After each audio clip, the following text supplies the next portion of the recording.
Now, this next piece of evidence, you guys, I think is so huge. A letter from a 3rd century Greek writer, Julius Africanus, in his letter to Aristides. He says, and among these happened to be those already mentioned, called on account of their connection with the family of the Savior. And these coming from Nazareth and Kochaba, Judean villages, to other parts of the country. This Greek word here that's highlighted, desposini, was employed to indicate the Lord's relatives as being according to the flesh. The term means literally those who belong to a master. And so it was originally used to signify one's heirs. So this letter from Julius Africanus dates to about 220 CE. So this is early 3rd century. And he mentions Nazareth as a kind of region, Kochaba as well, in Judea.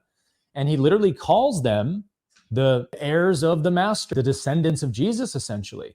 He says, we're living in this region called Nazareth. That's a very early attestation to this word Nazareth, which we also see in John. Is such a great point with John 3:46, because so many Christians, when I've had this conversation about the existence of Nazareth, they bring up this verse, but it says, doesn't any good thing come from Nazareth?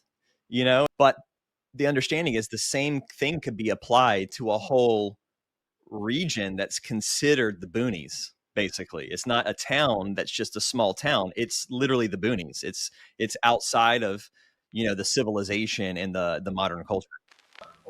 Well, I even think, Cam, that this might even be a derogatory kind of slight against the way that Orthodox Jews in Judea thought about Nazarene Jews in those days, right? It might be like, oh, those hippie Nazarene Jews out in the Transjordan, what good can come out of that hippie group of Jews? It's almost like that, isn't it?